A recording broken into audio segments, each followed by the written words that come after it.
வணக்கம் நண்பர்களே. கடந்த 24 மணி நேரத்தில் பல்வேறு கொந்தளிப்பான செய்திகள், பரபரப்பான செய்திகள். அதில் முக்கியமானது கர்நாடக எல்லையில் நம்ம தமிழர்கள் 3 தமிழர்களை கொன்னிருக்காங்க. அந்தோனி ராஜ், குமார், ஜான் அப்படிங்கிற அந்த 3 பேரும் மாடு மேய்க்க போனோம், எல்லை தாண்டி போனோம், அதனால் சுட்டுட்டாங்க அப்படின்னு அவங்க உறவினர்கள் சொல்கிறாங்க. அந்த கர்நாடகாவை சேர்ந்த காவலர்கள் அவங்க மான் வேட்டையாட வந்தாங்க, அதனால் நாங்கள் மனுஷ வேட்டை ஆடிட்டோம் அப்படின்னு அவங்க சொல்கிறாங்க. எவ்வளவு கேவலமான ஒரு சூழல் நம்ம தமிழ்நாட்டில் இருக்குது அப்படிங்கிறதுக்கு இது இன்னொரு உதாரணம். இவ்வளவு பெரிய கொடூரம் நடந்திருக்கு, மனித படுகொலை நடந்திருக்கு. ஆனால் இங்கு பொறுப்பில் இருக்கிற தமிழ்நாடு அரசு இப்போ வரைக்கும் வாயை திறக்கல. கர்நாடக அரசுக்கு கண்டனம் தெரிவிக்க கூட இவர்களுக்கு திராணி இல்லை அப்படிங்கிறது தான் உண்மை. கர்நாடகாவில் ஆட்சி செய்வது காங்கிரஸ் கட்சி, காங்கிரஸ் இவர்களுக்கு தோழர்கள். கர்நாடக முதல்வர் டி.கே. சிவகுமார் ஏற்கனவே இவர் திராணியற்ற ஒரு முதல்வர், சின்ன பையன், பக்குவம் இல்லாதவன், இவனெல்லாம் ஹேண்டில் பண்ணுறது ரொம்ப ஈஸி, அந்த துணியில் அவரை ஏற்கனவே பேசிட்டார். மனதுக்குள்ள அந்த நினைப்பு இருக்கிறதுனால தான் அங்கே இருக்கிற அத்தனை பேருக்குமே தமிழ்நாடுனாலே ஒரு இலக்காரமான பார்வை வந்துருச்சு. நம்ம ஏன் திரும்ப திரும்ப சொல்கிறோம், நமக்கும் விஜய்க்கு என்ன வாய்க்க தகராறா அல்லது பக்கத்து வீடு எல்லை தகராறா? அதெல்லாம் ஒன்றும் கிடையாது. ஆனால் விஜய் போன்ற திறமையற்ற ஒரு நபர், ஒரு திராணியற்ற நபர், அவர் வெறுமனே ஒரு ஷோ ஆஃப்னு சொல்றாங்கல்ல, ரஜினி சொல்லுவார் பாபால, வெறும் ஷோ ஆஃப், அது போல வெறும் வெட்டி பந்தா காட்டுற நினைப்புள்ள ஒரு நபர் இந்த மாதிரியான ஒரு பதவியில் உட்காருகிற போது தமிழ்நாட்டினுடைய மான மரியாதை, தமிழ்நாட்டினுடைய இமேஜ், இது எல்லாமே படுகுழிக்கு போகும். தமிழ்நாட்டை எவனும் மதிக்க மாட்டான். தமிழ்நாட்டுக்கு உரிய அந்த உரிமையை எல்லாருமே மறுப்பாங்க. இவன் வேடிக்கை பார்த்துட்டு தான் இருக்க முடியும் அப்படிங்கிறதுனால தான் தலையே அடிச்சுக்கிட்டான் அத்தனை பேருமே. இந்த அடிப்படை உண்மை கூட தெரியாத அரை வேக்காடுகள், மூத்த பத்திரிகையாளர்ன்ற பேர்ல இந்த விஜய்க்கு முட்டு கொடுத்துக்கிட்டு இருக்கானுங்க. எவ்வளவு பெரிய இழப்பு தமிழ்நாட்டுக்கு ஏற்படுது. தமிழ்நாட்டுக்கு வரவேண்டிய காவிரி நீர் 5 ஆண்டு காலம் சரியாக வந்த காவிரி நீர் 5 ஆண்டு காலம் சரியாக மேட்டூர் அணை திறக்கப்பட்டது. எதனாலன்னா இங்க இருந்த முதல்வர் அப்படி, அவர் கருணாநிதியை விட மோசமானவர்ப்பா. மோசமானவர் இந்த சென்ஸ், ஆபத்தானவர்ப்பா, அவர் ரொம்ப கடுமையானவர்ப்பா, கருணாநிதியை கூட சமாளிச்ச, இவரை சமாளிக்க முடியாதுப்பா அப்படிங்கிற ஒரு இமேஜ் யாருக்கு இருந்ததுன்னா முத்துவேல் கருணாநிதி ஸ்டாலினுக்கு இருந்தது. அதனால அவர்கிட்ட வால் ஆட்ட வேண்டாம் அப்படிங்கிற ஒரு நினைப்பு அண்டை மாநிலங்கள் அத்தனை பேருக்கு இருந்ததா இல்லையா? நீங்களே சொல்லுங்க. அதனுடைய விளைவு தான் 5 ஆண்டு காலம் சரியா தண்ணி திறந்து விட்டாங்க, சரியா விவசாயம் நடந்தது. மத்திய அரசு கெஞ்சுது, உங்க ஊர்ல நெல் விளைஞ்சு தள்ளுதியா, கொஞ்சம் நிப்பாட்ட சொல்லியா அப்படின்னு மத்திய அரசு எச்சரிக்கை அனுப்புது.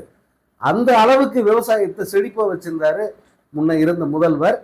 அந்த முதல்வர் மீதான மரியாதை, மதிப்பு, சற்று பயம், இது அத்தனையும் அண்டை மாநிலங்களுக்கு இருந்ததால நமக்கு பாதுகாப்பு, தமிழ்நாட்டுக்கு பாதுகாப்பு இன்னைக்கு எங்க போய் நிக்குது?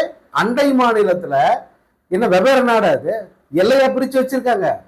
ஒரே நாட்டில் இருக்கிறோம், அதுவும் நம்ம மண்ணு தான், நம்ம இந்தியா தான். இங்க தமிழர்கள் 3 பேர் மாடு மேய்க்க போனவன், எல்லை தாண்டி போனவனை சுட்டு கொண்டு இருக்காங்க அப்படின்னா இந்த தமிழ்நாட்டு மீது, தமிழ்நாட்டு மக்கள் மீது அவர்களுடைய நினைப்பு என்னவா இருக்கு அப்படிங்கிறத புரிஞ்சுக்கிறதுக்கு இதை விட ஒரு வாய்ப்பு இருக்கா? யோசிச்சு பாருங்க. ஏன் தமிழ்நாடு எப்போதுமே, தமிழ்நாடுன்னு இல்லை, ஒரு மாநிலம் அல்லது ஒரு நாட்டினுடைய அதிகாரம் யார் கையில் இருந்தா அந்த நாடு மிகப்பெரிய மரியாதையோடு பார்க்கப்படும், அந்த மாநிலத்துக்கு மிகப்பெரிய மரியாதை கிடைக்கும் அப்படிங்கிறது இப்பயாவது புரியுதா? மாற்ற வேணும், மாற்ற வேணும்னு ஓட்டு போடுறேன்னு சொன்னீங்களே, மாற்றம் எங்க நின்று இருக்கு? இது மாற்றமா? எப்பேற்பட்ட அவமானம் நமக்கு வந்திருக்கு. ஒரு அவமான சின்னத்தை நீங்க உட்காந்து வச்சுக்கிட்டீங்க, ஒரு அவமானத்தை நீங்களா உருவாக்கி உட்காந்து வச்சுக்கிட்டீங்க. அது தமிழ்நாட்டை பலி வாங்குது, காவு வாங்குது. இதை விட கொடுமை என்னன்னா, இவ்வளவு பெரிய துயரம் நடந்திருக்கு, இவ்வளவு பெரிய கொடுமை அரங்கேறி இருக்கு.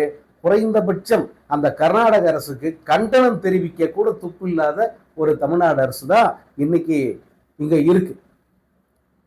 ஒரு மாநில முதல்வர் அவர் தன் கண்டனத்தை பதிவு பண்ணணும்.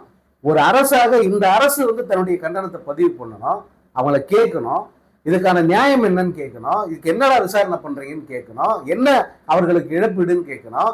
இவ்வளவுத்தையும் கேட்க வேண்டிய ஒரு அரசு அமைதியாக வாயை மூடிக்கிட்டு வேடிக்கை பார்த்துக்கிட்டு இருக்கு. இதுவா மாற்றம்? இதுவா நீங்க எதிர்பார்த்த முன்னேற்றம்? இங்க தமிழ்நாட்டில் இருக்கிற அத்தனை கட்சிகளும் குரல் கொடுக்குறாங்க, அவ்வளவு பேரும் பேசுறாங்க. குறைஞ்சபட்ச கண்டனமாவது சொல்லியா அப்படின்னு கேட்கிறாங்க. யாரு? கூட்டணி கட்சியா இருக்கிற கம்யூனிஸ்ட் சொல்லுது. சரி, கொண்டுட்டாங்க, ஒரு கண்டனமா தெரிவிங்க. அது முடியாதுங்க, எங்களுக்கு அவ்வளவு கட்ஸ் கிடையாது. அந்த பக்கம் அன்புமணி ராமதாஸ், சரி கண்டனத்தை பதிவு பண்ணுங்க. ஏன் இன்னும் சைலண்ட் ஆக்கு? ஏன்னா இந்த கொலை நடந்து 24 மணி நேரம் ஆயிடுச்சு. 24 மணி நேரத்துல இன்னைக்கு காலையில தான் வந்து இந்த செய்தியே பரவுது. நேற்று முழுக்க வேற என்ன செய்தி பிஸியா இருந்தது உங்களுக்கு தெரியும். நேற்று முழுக்க திரிஷா பற்றிய செய்தி தான் முக்கியமா இருந்தது. திரிஷா கலந்துகிட்டது, திரிஷா ரியாக்ஷன்ஸ், திரிஷாவும் முதல்வரும் எப்படி அவர்களுடைய அந்த வணக்கங்களை பரிமாறிக்கிட்டாங்க. இதுதான் மிகப்பெரிய செய்தியா இருந்தது. அதனால இந்த செய்தி வெளியவே வரல, எந்த ஊடகத்திலையும் தெரியல, யாருக்கும் தெரியல. காலையில இருந்துதான் இந்த படுகொலை அரங்கேறியதோ, அதற்கு அந்த மக்கள் போராட்டமோ, அந்த மக்களை அந்த கர்நாடக போலீஸ் அடக்குமுறை ஏவியதோ, இது எல்லாத்தையுமே காலையிலிருந்து வெளியே வருது. எல்லோரும் கண்டனத்தை தெரிவிக்கிறாங்க. சீமான் தலைமையில் ஒரு பெரிய ஒரு அரசியல் அணி ஒன்று உருவாகி இருக்கு. அந்த அணி தனது கடுமையான கண்டனத்தை பதிவு பண்ணியிருக்கு. அதே போல மற்ற அரசியல் கட்சி தலைவர்கள் அத்தனை பேருமே தங்கள் கண்டனத்தை தெரிவிச்சிருக்காங்க. என்ன வேணா நடக்கணும்னா, அவன் கொள்ளையே அடிக்கிட்டோம், மரத்தை வெட்டுட்டோம், இல்லை மானை தான் சுடட்டும், அப்படியே என்ன நடந்தாலும் மனிதர்கள் 3 பேர் நீ சொல்லிட்டு கொன்றுவியா, என்னடா நியாயம் அப்படின்னு சொல்லிட்டு அத்தனை பேரும் நியாயம் கேட்குறாங்க. ஆனால் தமிழ்நாடு முதலமைச்சர் அமைதியாக வாய் மூடி மௌனியா இருக்கார். எந்த விதமான ரியாக்ஷனும் அவர்கிட்ட கிடையாது. அவங்க கட்சி சார்பாக ஒரு அறிக்கை, பேருக்கு ஒரு அறிக்கை விட்டுட்டு அவங்க அதோட ஒதுங்கிட்டாங்க. எந்த அமைச்சரும் வாயை திறக்கல. அவன்னா ஓடி வருவீங்களே, பேட்டி கொடுப்பீங்களே, அவ கைது பண்ணணும், இது திமுக சதி, 2 பேரும் கூட்டணி, இப்படி எதுக்கு எடுத்தாலும் பொய்யா சொல்லிட்டு தெரிஞ்சுங்களே. இப்போ வாயில என்ன வந்துருச்சு உங்களுக்கு? வாயை என்ன வாய் கோணிக்குச்சு? இப்போ பேச முடியல அவங்களால. இதற்கு கண்டனத்தை பதிவு பண்ணாம ஆவன்ல நீ மைக்க பிடிச்சுன்னு நீட்டி முழக்கு சீட்டி நிர்மல் குமார் இப்ப பேச வேண்டியது தானே? வன்னியரசு எங்க போச்சுங்க வாய்? அல்லது மற்ற அமைச்சர்கள் ராஜ்மோகன் நேற்று எவ்வளவு தூரம் பொங்குறீங்க, இதுக்கு பேசுறதுக்கு என்ன? ஆக இவர்கள் எப்போதுமே மக்கள் பிரச்சனையை பேச மாட்டாங்க. ஏன்னா அது அவர்கள் நோக்கம் கிடையாது. அவர்கள் மக்களுக்காக சேவை செய்ய வந்தவர்களும் அல்ல. அவர்கள் எதிர்பாராமல் கிடைச்ச ஒரு இடம் இது. அது என்ன பண்றதுன்னு தெரியாம தவிச்சுக்கிட்டு இருந்தாங்க. 100 நாள்ல என்னென்ன பண்ணணும் அப்படிங்கிற இன்ஸ்ட்ரக்ஷன்லாம் எல்லா இடத்துலயும் வந்துருச்சு. அதுக்கேற்ற மாதிரி நாங்கள் நடந்துக்கிறோம், அமைதியா கம்மன் நாங்கள் பாட்டுக்கு போயிடுறோம், எங்களை தொந்தரவு பண்ணாம விட்டுருங்க அப்படிங்கிற ஒரு மனநிலையில இந்த பொம்மை அரசாங்கம் நடந்துகிட்டு இருக்கு. இவ்வளவு பெரிய கொடூர துயரம் அரங்கேறிய பிறகும் கூட அது பற்றிய ஒரு அரசு அதிகாரப்பூர்வமாக ஒரு கண்டனத்தையும் பதிவு பண்ணல. அவர்களுக்கு என்ன நிவாரணம்னு சொல்லல. சரி, அவங்க கர்நாடகா எல்லைக்குள்ளே இருந்தாலும் தமிழர்கள் தானே, அவர்களுக்கு அவங்க என்ன செய்யணும் கர்நாடகான்றதை வலியுறுத்துவதற்கு கூட இவர்களுக்கு நேரம் இல்லை, அல்லது இவர்களுக்கு வாய் வரல அப்படிங்கிறதா உண்மை. தொடர்ச்சியாக நமது உரிமைகள் பறிப்போகுது. காவிரியில் உரிமை ஆல்மோஸ்ட் போயாச்சு. இப்போ காவிரி தண்ணி வருதுன்னா, தண்ணி டேம் எல்லாம் ரம்பி போச்சு, இனி அங்கே அடைச்சி வைக்க முடியாது. அது கழிவு தண்ணி, உபரி தண்ணி, ஏதோ ஒன்று அவங்களுக்கு வேண்டாத தண்ணி, அதை திறந்து விட்டாங்க. அதுதான் ஒகேனக்கலுக்கு வருது, மேட்டூருக்கு வருது. இன்னும் கூட மேட்டூர் திறக்கப்படல. ஏன்னா அதை அவங்களால இப்ப திறக்க முடியாது. ஏன்னா தண்ணி தான் திறக்க முடியும். கிட்டத்தட்ட 70 TMC தண்ணி இன்னும் கொடுக்கல அவங்க. இதுவே கடந்த ஆட்சியில் இருந்து அப்படி இருந்திருக்குமா? இல்லை மற்றவர்களெல்லாம் வாயமுன்னு சும்மா இருந்திருப்பாங்களா? எவ்வளவு ஏசி இருப்பாங்க, எவ்வளவு பேசியிருப்பாங்க. ஆனா விஜய் செல்லப்புள்ள பாவம், விஜய் யாருமே திட்ட மாட்டாங்க, அப்படி தடவி கொடுத்துக்கிட்டு இருப்பாங்க. இதுவே மு.க. ஸ்டாலின் முதல்வராக இருந்து இந்த குறுவை சாகுபடிக்கு தண்ணி திறக்கல, அடுத்து சம்பா சாகுபடிக்கான பணிகளே தொடங்கல அப்படிங்கிறாங்க. ஸோ இந்த போகமும் அவுட்டு. இப்படி ஒரு மோசமான சூழல் திமுக ஆட்சி காலத்தில் இருந்திருந்தா ஒட்டுமொத்த அரசியல் கட்சிகள் அல்லது இந்த நடுநிலை நக்கிகள் அல்லது இந்த அரசியல் விமர்சகர்கள் இவ்வளவு பேரை எப்படி பொங்கியிருப்பாங்க, என்னெல்லாம் பேசியிருப்பாங்க. இப்ப யாராவது பேசுறாங்களா?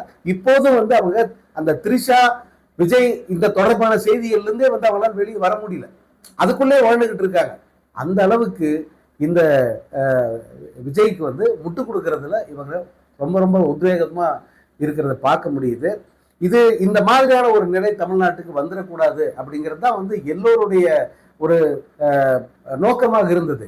இப்படி ஒரு நபர் உட்காந்துடக்கூடாது, இந்த மாதிரி மோசமான சக்திகள் கையில தமிழ்நாடு போயிடுச்சுன்னா மான மரியாதை எல்லாம் போயிடுன்னா தமிழ்நாடு சீரழிச்சு போயிடும் அப்படிங்கிற நினைப்புல தான் எல்லாருமே இந்த இப்படி ஒருத்தரை வரவிடக்கூடாது அப்படின்னு தீவிரமாக பிரச்சாரமாகவே கொண்டு போனாங்க. ஆனால் கேட்கல. இப்போது ஒவ்வொரு ஒவ்வொரு உரிமையா பறி போகுது. அதுக்கடுத்து உரிமைகள் பறி போகிறது மட்டும் இல்ல, நம்ம ஏறி மிதிக்க தான் அவங்க முயற்சி பண்ணுவாங்க. அடுத்த கட்டம் அதுதான். உரிமைகளை அவங்க பறிச்சுக்கிட்டாங்க, அது ஒண்ணு. காவிரியில தண்ணி இல்லை, இந்த எல்லை தாண்டினா சுட்டுக் கொள்றான்றான். இன்னும் மற்ற மாநிலங்களும் வந்து இந்த பாணியில் நடவடிக்கை ஆரம்பிப்பாங்க. நம்ம பயந்து நடுங்கி ஒடுங்கி போய் வந்து தமிழ்நாட்டு எல்லைக்குள்ளேயே உட்கார வேண்டிய ஒரு சூழலை இந்த விஜய் அரசு தமிழ்நாட்டுக்கு ஏற்படுத்துவதற்கான அத்தனை வழிகளும் பிரகாசமா தெரியுது. நடக்கிற அத்தனையும் பார்த்தா ஒரு குறைந்தபட்ச கண்டிப்பதற்கு கூட துப்பு இல்லைன்னும் போது இந்த மற்ற விஷயங்கள்லாம் யோசிச்சு பாருங்க. இவங்கெல்லாம் வந்து ஏதாவது நடவடிக்கை எடுக்கக்கூடியவங்களா, இல்லை வருமுன் காக்கிற நடவடிக்கை ஏதாவது எடுப்பாங்களா, காப்பாற்றுவாங்களா? ஒன்றும் செய்ய மாட்டாங்க. இவங்க வேடிக்கை மட்டும் தான் பார்ப்பாங்க. நம்ம வயிறறிஞ்சு போய் பேசிக்கிட்டே இருப்போம். மற்றவர்கள் வந்து இதை கடந்து போகிறவங்க கடந்து போயின்னே இருப்பாங்க. தமிழ்நாட்டு மான மரியாதையெல்லாம் வந்து அடியோட முழுகி போய் கேவலமாக தான் மற்றவங்க பார்ப்பாங்க.